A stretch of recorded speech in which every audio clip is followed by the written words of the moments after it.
ჩვენ კი ვაგრძელებთ პირდაპირ ეთერში მუშაობას 2025 წლის იანვარ-თებერვალში კონკურენციისა და მომხმარებლის დაცვის სააგენტოში შესული განაცხადები წლიურად 60%-ით გაიზარდა. სააგენტოს ინფორმაციით გასულ 2 თვეში მომხმარებლის უფლებების დაცვის მიმართულებით 202 განაცხადი დაფიქსირდა, ხოლო ზარების რაოდენობამ 675 შეადგინა. განაცხადების 70% ონლაინ ვაჭრობის ფაქტს ეხებოდა, ხოლო 30% ნივთის ადგილზე შეძენის შემთხვევას. რეგიონების მიხედვით 79% თბილისი ლიდერობს იანვარ-თებერვალში სააგენტოს გადაწყვეტილებით მომხმარებელთა ჯგუფის უფლების 14 დარღვევის ფაქტი დადასტურდა 35 საქმეზე. სააგენტოს მიერ დაკისრებული ვალდებულების შეუსრულებლობის გამო 8 მოვაჭრეს 17 საქმეზე ჯარიმა დაეკისრა ჯამში 5400 ლარის ოდენობით. რომელ სექტორებში არ ღვევენ ძირითადად მომხმარებლის უფლებებს და გარდა ამისა, კანონით მინიჭებული მანდატის ფარგლებში რა საქმებს განიხილავს ამ ეტაპზე სააგენტო, ამ თემებზე სასაუბროთ კონკურენციისა და მომხმარებლის დაცვის სააგენტოს ხელმძღვანელი ირაკლი ლექვინაძე გვერდდება ახლა პირდაპირ ეთერში. ბატონო ირაკლი, მოგესალმებით. პირველ რიგში ძალიან დიდი მადლობა, რომ გვითმობთ დროს და პასუხობთ ჩვენს კითხვებს. მოგესალმები ელენა, ჩვენს მაყურებელს მივესალმებ.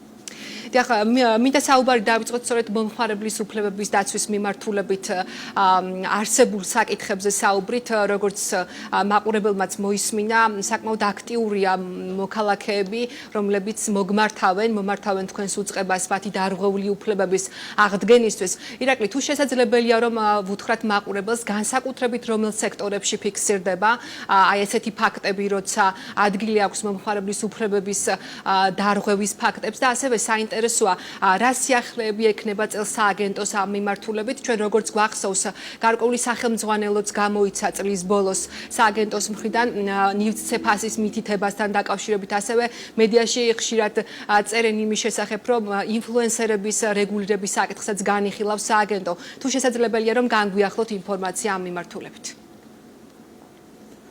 მოგესალმებით კიდევ ერთხელ. დღეს ჩვენ გამოვაქვეყნეთ 2 თვის სურათი მომხმარებელთა უფლებების დაცვის მიმართულებით და პირველი რაც ჩანს გასული წლის იგივე პერიოდთან მიმართებაში დაახლოებით 60%-ით მეტი განაცხადია შემოსული. ეს აჩვენებს, რომ ცნობიერება მომხმარებლების ამ კუთხით არის გაზრდილი და უფრო მეტი მომხმარებელი მოგმართავს საკუთარი უფლებების დაცვის მიზნით.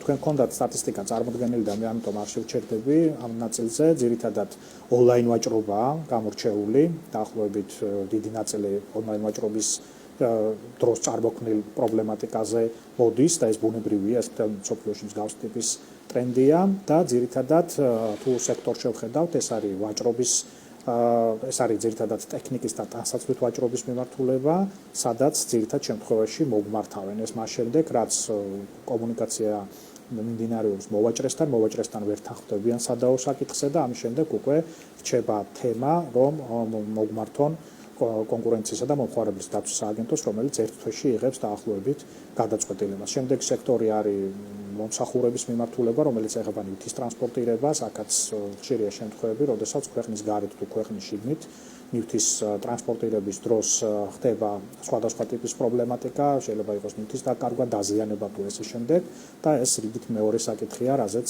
ჩვენ სააგენტოს მომართავენ ამ მიმართულებით. თქვენ აღნიშნეთ ასევე ის სტანდარტები, რომელიც ჩვენს მიერ იქნა დადგენილი ბოლო 2 წლის მანძილზე, ეს არის დაახლოებით 10 ძირითადი სტანდარტი და მათ შორის ყველაზე აქტუალური, რა თქმა უნდა, არის ფასის მითითების მიმართულება, რომელზეც ჩვენ გამოვეცეთ შესაბამისი რეკომენდაციები, ეს გულისხმობს ფასდაკლებების მიმართულებით, თუ როგორი უნდა იყოს პროცესი, ფასის მითითება თუ როგორ უნდა იყოს წარმოდგენილი მომხმარებლებისთვის და სხვადასხვა სექტორებთან ძალიან ხშირი კომუნიკაცია გვაქვს ამ მიმართულებით, რომ საკითხი მომხმარებლისთვის იყოს ბევრად უფრო ინფორმატიული და მათ არ ქონდეთ პრეტენზია იმ ტიპის საკითხებზე და პრეტენზიებზე, რაზეც მათი მომართვის საფუძველზე მივიღებთ ჩვენ ეგეთი ტიპის სტანდარტები. სტანდარტები რაღაც საკმაოდ მრავალფეროვანია, თქვენ ამის შესახებ არაერთი გადაცემაში გისაუბრიათ, თუ იქნება კონკრეტული რომელიმეს მიმართულებით ინტერესი, დიდ სიამოვნებით შეგვიძლია ვისაუბროთ. ირაკლი, სიახლეებით თუ იქნება ამ მიმართულებით, ანუ დამატებითი სახელმძღვანელობის გამოსცემთ თუ არა, იგივე ინფლუენსერების საკითხი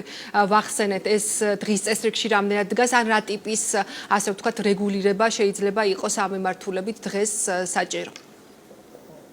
ყველაფერი არ დამოკიდებული მომხმარებელზე, ის არის სტანდარტიც, რომელიც ჩვენს მიერ არის მიღებული, სწორედ მის მთავარი საფუძველი ამ სტანდარტების მიღების იყო მომხმარებლების მომართვიანობა. როდესაც ჩვენ ვიღებთ კონკრეტულ გადაწყვეტილებებს ამა თუ იმ кейსთან დაკავშირებით, სწორედ აქედან გამომდინარეობს შემდეგ ამ სტანდარტების დანერგვა. ერთ-ერთი ესეთი ბოლო საკითხი, რაზეც ახლა აქტიურად მიმდინარეობს მუშაობა, არის delivery services დროს ქართულ ენაზე კომუნიკაციის პრობლემატიკა, როდესაც სხვადასხვა ნივთის ონლაინ შეძენის დროს თქვენთან ხდება ამ ნივთის მოტანა და ტრანსპორტირება და ხშირ შემთხვევაში კურიერებს იგივე ქართულ ენაზე თუ ზოგჯერ ინგლისურ ენაზეც კი უჭირთ ძალიან ამ კომუნიკაციის წარმოება თუ სად მოიტანო ნივთი, როგორ, რანაირად და ეს ბევრ მომხმარებელს უქმნის დისკომფორტს. ამიტომ ჩვენი ერთ-ერთი ბოლო გადაწყვეტილება სწორედ ამ საკითხს უკავშირდება და ამ ტიპის კომპანიებთან ჩვენ დღეს აქტიურად მუშაობთ, რომ ეგ საკითხი იქნას მომხმარებლის სასარგებლოდ გადაჭრილი. ინფლუენსერებს რაც შეეხება, ეს მაინც ალბათ ვფიქრობ, რომ დამოკიდებულია მომხმარებელთა აქტიურობაზე. ევროპაში, ამერიკის შეერთებულ შტატებში უკვე დიდი ხანია ამ მიმართულებით არის შესაბამისი სტანდარტი, რომელიც ავალდებულებს ნებისმიერ ინფლუენსერს, რომელიც ახდენს ამა თუ იმ ნივთის რეკლამირებას, რომ მითითებული იყოს შესაბამისი წყაროები და ასევე დაფინანსებულია თუ არა აღნიშნული მის მიერ რეკლამირებული ესა თუ ის და მხარდაჭერილი ესა თუ ის საკონელი მომსახურება თუ ესე შემდეგ, თუ ჩვენ გვექნება მსგავსი ტიპის кейსები უახლოეს მომავალში, სადაც მომხმარებელი მოგმართავს ამ მიმართულებით, რომ მისთვის მნიშვნელოვანია რომ ის მოწოდებული ინფორმაცია, რომელიც ასეთი ტიპის კონტენტის წარმოებისას მიეწოდება მომხმარებელს, იყოს სათანადოდ შესაბამისი წყაროებით უზრუნველყოფილი, ბუნებრივია ჩვენ ეს გახდება ჩვენი განხილვის საგანი. ამიტომ ეს კიდევ ერთხელ ვამბობ, მომხმარებელთა აქტივობაზე დამოკიდებული თუ მოგმართავენ თუ არა ამ მიმართულებით. კი ბატონო, ირაკლი, მიმდინარე მონიტორინგის შესახებ მინდა კითხოთ, ეს ეხება FMCG ბაზარს, როგორც მედიისთვის არის ცნობილი, თქვენი სააგენტო, ასე ვთქვათ, მონიტორინგს ატარებს და თქვენი, ასე ვთქვათ, ყურადღების საგანია ამ შემთხვევაში რიტეილერებსა და მიმწოდებლებს შორის ურთიერთობა. ჩვენთან მათ შორის ჩვენს ეთერებში არაერთხელ ვსაუბრიათ მიმწოდებლებს, დისტრიბუტორებს იმ მაღალ გადასახადებზე, ქსელში შესვლის გადასახადებზე, სხვა მარკეტინგულ ხარჯზე, რომლის გადახდაც უწევთ მათ, ხომ? აი, ამ მონიტორინგის ფარგლებში ხედავს თუ არა სააგენტო საჭიროებას, რომ დღის წესრიგში დაბრუნდეს რიტეილერებსა და მიმწოდებლებს შორის ურთიერთობების საკანონმდებლო დონეზე დარეგულირების საკითხი. როგორც ჩვენ გვახსოვს, დაახლოებით 2 წლის წინ იყო საუბარი, რომ ასე ვთქვათ, სამართლიანი ვაჭრობის შესახებ კანონმდებლობა ქონოდა ქვეყანას, თუმცა შემდგომ შეჩერდა ამ კანონმდებლობაზე მუშაობა. აი, თქვენ თუ ხედავთ დღის წესრიგში, რომ უნდა დაბრუნდეს მსგავსი ტიპის ამ მსგავსი საკითხი?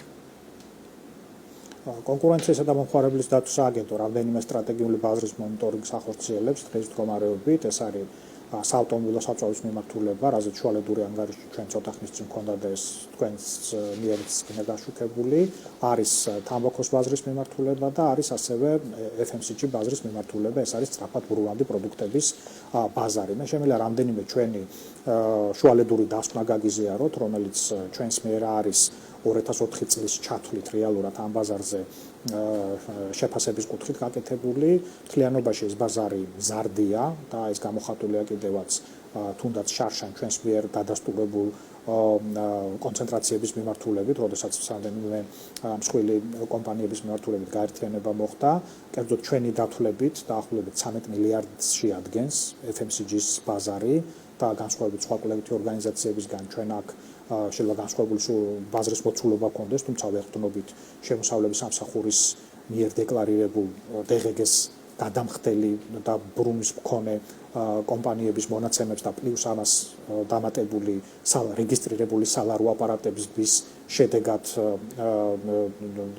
წარმოებულ ბრუნვებს, ანუ მთლიანობაში ჩვენს მიერ დათვლილი ბაზარი 13 მილიარდიანია, ყველაზე მსხვილი სუბიექტის წილი არის დაახლოებით 18%, სამი ყველაზე მსხვილი კომპანიის წილი შეადგენს დაახლოებით 32%-ს და ხუთი ყველაზე მსხვილი კომპანიის წილი შეადგენს დაახლოებით 37%-იან მაჩვენებელს. რატო ვამბობ ამ ციფრებს? ეს ნიშნავს იმას, რომ ჩვენ კანონმდებლობის მიხედვით ამ ბაზარზე ჩვენ არ გვყავს დომინანტი ეკონომიკური აგენტი, რომელიც მოგცემდა თუნდაც იმ სადისკუსიო საკითხებზე კონკურენციის კანონმდებლობის კუთხით გარკვეული მოქმედების საშუალება. ამიტომ მიუხედავად იმისა, რომ ეს ბაზარი გაზრდილია შარშანგელთან შედარებით დაახლოებით 8%-იანი მაჩვენებლით, მთლიანობაში ქსელური მარკეტების წილი გაზრდილია დაახლოებით ჩვენს მიერ წარმოებული მონაცემების მიხედვით დაახლოებით 55%-მდე მთლიან ბაზართან მიმართებაში, ჯერჯერობით აქ ჩვენ დომინანტური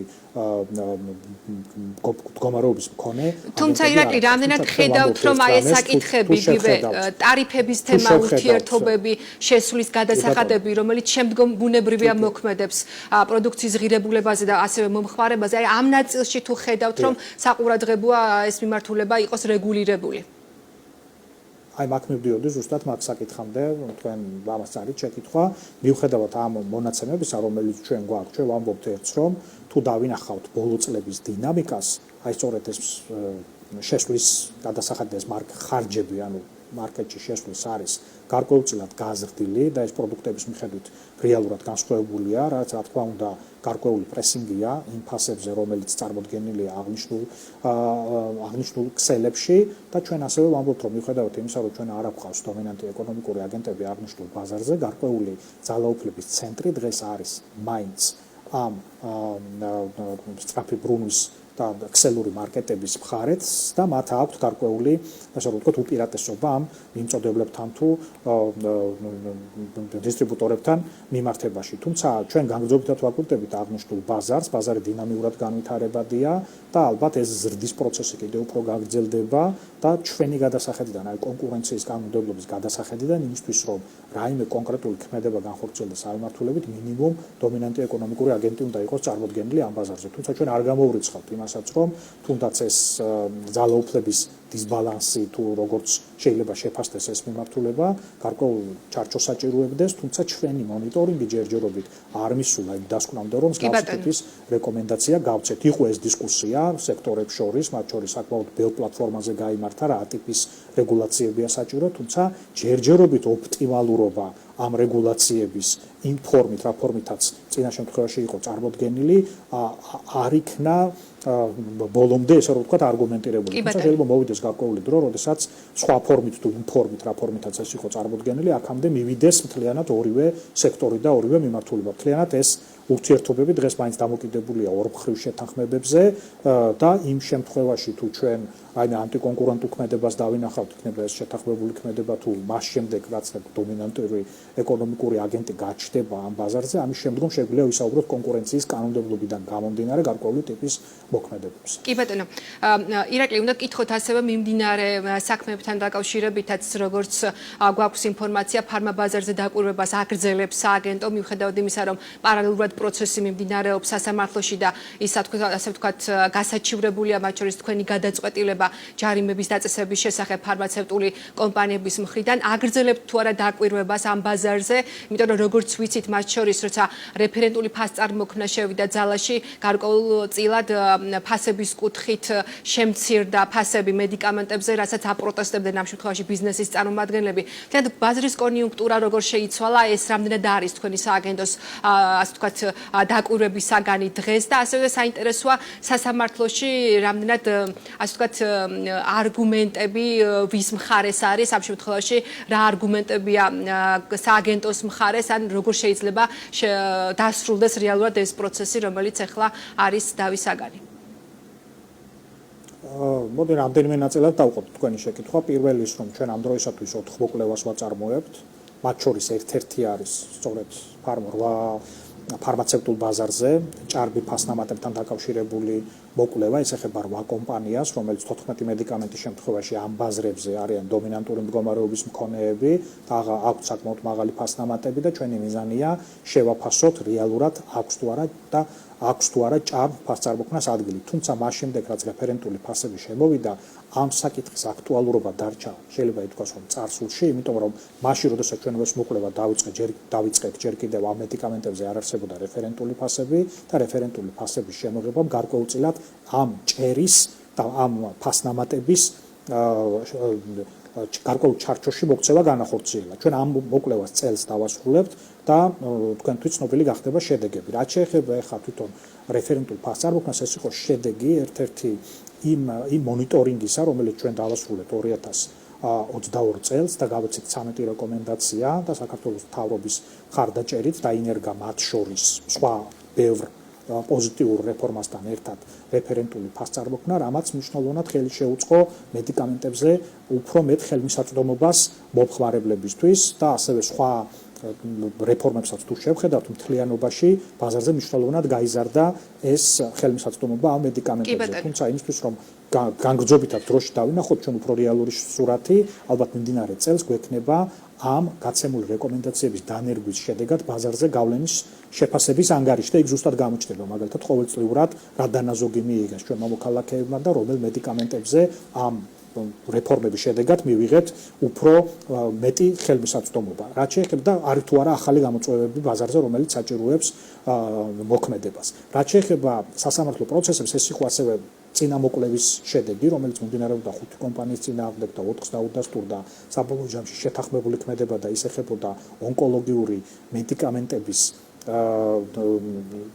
მიწოდების პროცესში იდენტური ფასწარმოქმნის შეთავაზებას და ახლობით 88 შემთხვევა იქნა ჩვენს მიერ ბოლო წლებში იდენტიფიცირებული ასეთი იდენტური ფასწარმოქმნის და ჯამში თქვენ იცით რომ 4 კომპანია იქნა დაჯარიმებული ამ კუთხით სასამართლოში აღნიშნული საკითხი ჯერჯერობით განხილვები არ ყოფილა, თუმცა ჩვენს მიერ წარდგენილ პროექტში ჩვენ გვაქვს სათანადო არგუმენტები იმისთვის და გადაწყვეტილება სწორედ აქედან გამომდინარეა მიღებული. ჩვენ რა თქმა უნდა მზადა ვართ ამ სასამართლო პროცესებისთვის და დავიცვათ ჩვენი პროექტი და გადაწყვეტილება, რომელიც რა თქმა უნდა 4-ვე კომპანიის მიერ იქნა გასაჩივრებული. ანუ დაველოდოთ მოვლენებს და საბოლოო ჯამში ჩვენ შევხედავთ ამ კუთხით რა შედეგი დადგება. ძალიან დიდი მადლობა, რომ პასუხობდით ჩვენს კითხვებს. ირაკლი ლექვინაძე, კონკურენციისა და მომხმარებლის დაცვის სააგენტოს ხელმძღვანელი, პასუხობდა საქმის კურსის